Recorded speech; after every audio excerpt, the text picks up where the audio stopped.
给我瞄准了他。他是中国最能打的重炮手，不管是世界冠军还是何方神圣，通通被他千斤般重的重拳 KO。狠起来，他连自己人都不放过。对待日本选手也是特别凶残，甚至不惜使用违规招式也要踢断日本人的脖颈。即便是被裁判红牌罚下场，他也没有丝毫悔恨之意。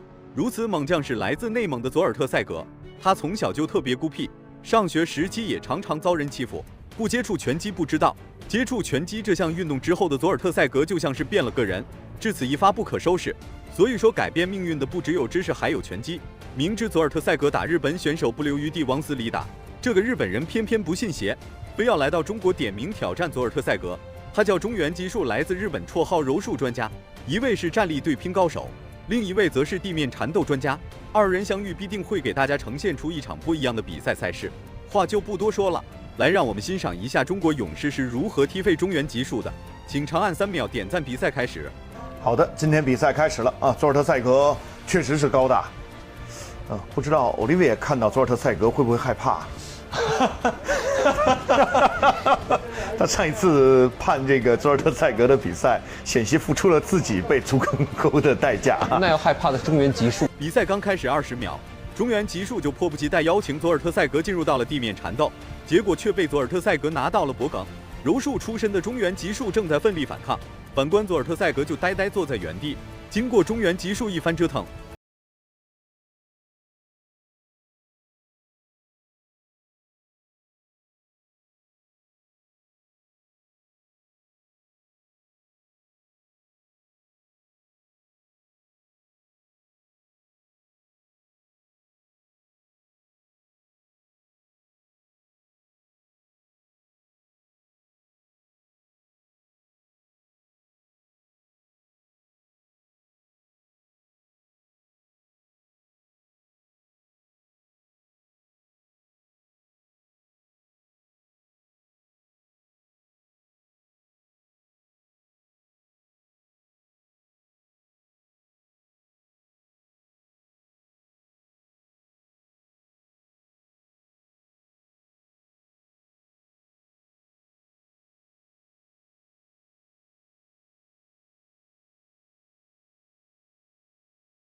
这过程当中打一个前手摆，哇哦，佐尔特塞格的摆拳太有威胁了。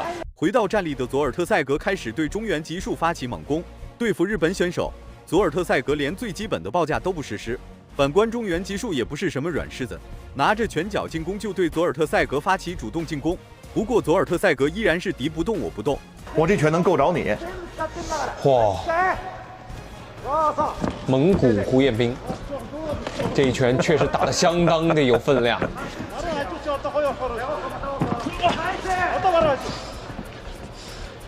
中原算是碰上硬茬了。现在来看的话，两个人都不太敢打，主动近身，而佐尔特塞格的话，更多的还是把自己的进攻重心放在他的前臂上面。又换架了。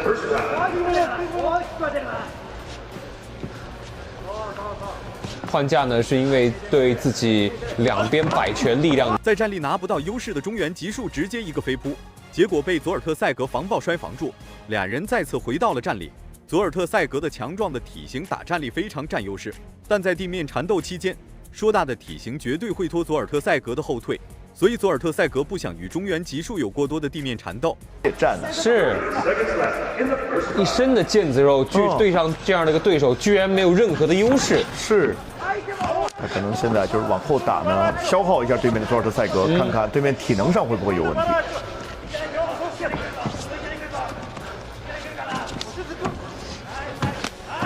你看，佐尔特赛格手胳膊完全是垂下来的。对，他知道说你的臂展、你的控制距离没法打到我。漂亮，护持打掉了。最后的时刻，中原吉树也不知道吃了什么雄心豹子胆，竟然敢和佐尔特赛格在站立上展开重拳互拼，结果护齿被重拳打掉。敢和佐尔特赛格打站立的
根本就做不了任何动作。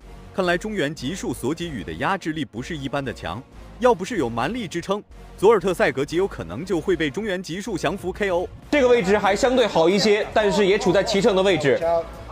现在的话，中原极速要把握好自己难得控制住的有利身位。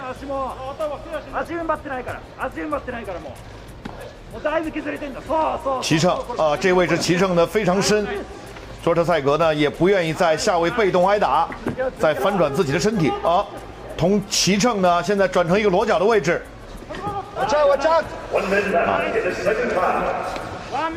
1分钟的时间，比赛还剩下最后1分钟时间，佐尔特塞格依然没有扭转局势，只能做着消极动作来缓冲压制力。反观中原极速也在拿着小拳拳砸向佐尔特塞格，不过这些进攻还不足以判定佐尔特塞格是在实施消极防守动作。一边手臂，对方的手臂已经绕在自己的脖颈后侧了。现在似乎中原极速正在逐渐失去自己骑乘的位置。反倒他位置跌失身位了。再转换，中原想做佐尔特塞格的足跟钩吗？应该是在做了。足跟钩。佐尔特塞格击打对方的肝区，通过击打来破坏对方的把位。这个脚忍无可忍的佐尔特塞格直接一脚踢断日本选手脖子，裁判直接上前进行劝阻。看来佐尔特塞格这一脚有点违规，全程被压制的佐尔特塞格本来就有一肚子火，这下倒好，佐尔特塞格是解气了。但也触犯了比赛规则。动作就是他可能还记得，就是如果我是站立，对面是倒地，我做这个完全是开大脚足球踢是不行的。但是在这样的情况下，这个动作也是不行的。没错，出什么牌？红牌吗？还是黄牌？要黄牌罚，黄牌罚。最终佐尔特塞格被红牌罚下了场。大家感觉佐尔特塞格是不是有意而为之？请在下方进行留言讨论。